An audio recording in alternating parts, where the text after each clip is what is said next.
আসসালামু আলাইকুম, কেমন আছেন সবাই? এইচজে ফুড পরিবারের সবাইকে স্বাগতম।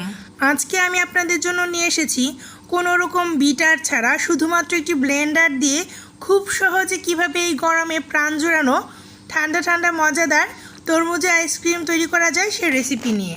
তাহলে আর কথা না বাড়িয়ে চলুন দেখে নেওয়া যাক কিভাবে তৈরি করতে হয় এই সুস্বাদু আইসক্রিম রেসিপিটি। ওয়াটারমেলন আইসক্রিম বা তরমুজের আইসক্রিম তৈরি করার জন্য আমি একটি ছোটো সাইজের তরমুজের 3 ভাগের 1 ভাগ তরমুজ নিয়ে নিয়েছি। তো এখন আমি প্রথমে একটি ছুরির সাহায্যে খোসা ছাড়িয়ে তরমুজটিকে ছোট ছোট টুকরো করে কেটে নিচ্ছি। আর আমি এখানে তরমুজের লাল অংশটাই শুধু নিব, সাদা অংশটা নিব না। আমার তরমুজ কাটা হয়ে গেছে। তা আপনারা যে দেখতে পাচ্ছেন তরমুজের খোসা, আমি এগুলো আসলে ফেলবো না, এগুলো দিয়ে আমি টুটি ফ্রুটি বানিয়ে নিব। আপনারা রেসিপি চাইলে আমাকে জানাবেন, আমি আপনাদেরকে দেওয়ার চেষ্টা করব। তো ভিউয়ার্স, দেখতে পাচ্ছেন আমি এই তরমুজগুলোকে ছোট ছোট টুকরো করে কেটে নিয়েছি। তো এখন আপনারা চাইলে তরমুজের বিচিটা ফেলে দিতে পারেন, তবে আমি ফেলে দিব না, আমি বিচি সহ ব্লেন্ড করে আইসক্রিমটা তৈরি করে নিব। আর এই আইসক্রিমটা তৈরির জন্য আমি আজকে কোনো রকম ইলেকট্রিক বিটার ইউজ করব না, শুধুমাত্র ব্লেন্ডার দিয়েই এই আইসক্রিমটা তৈরি করব।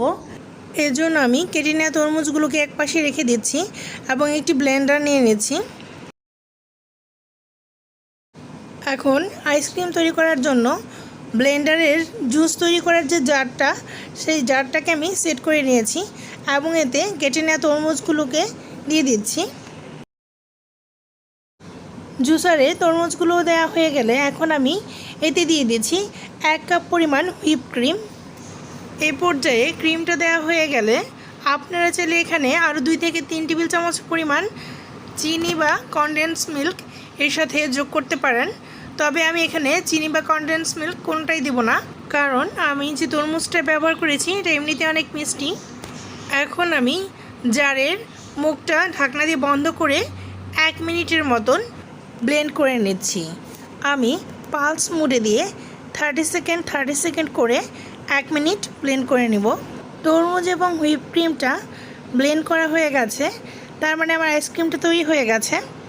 তো এখন আমি ব্লেন্ডারটাকে একপাশে সরিয়ে রাখছি এবং তৈরি করে নেওয়া তরমুজের মিশ্রণটা একটি বক্সে নিয়ে নিচ্ছি। তো ভিউয়ার্স, আমি তরমুজ এবং হুইপ ক্রিমের মিশ্রণটা বক্সে নিয়ে নিয়েছি। আপনারা দেখতেই পাচ্ছেন এটা কতটা ফ্লাফি এবং ক্রিমি হয়েছে, তাও কোনো রকম হ্যান্ড বিটার ছাড়াই শুধুমাত্র ব্লেন্ডার দিয়ে।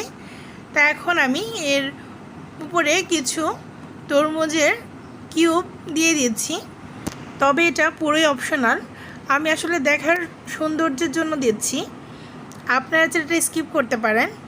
তো তরমুজের কিউবগুলো দেওয়া হয়ে গেলে বক্সের মুখটা ঢেকে বন্ধ করে এটাকে সারা রাতের জন্য ফ্রিজে রেখে দিচ্ছি আইসক্রিমটা সেট হওয়ার জন্য।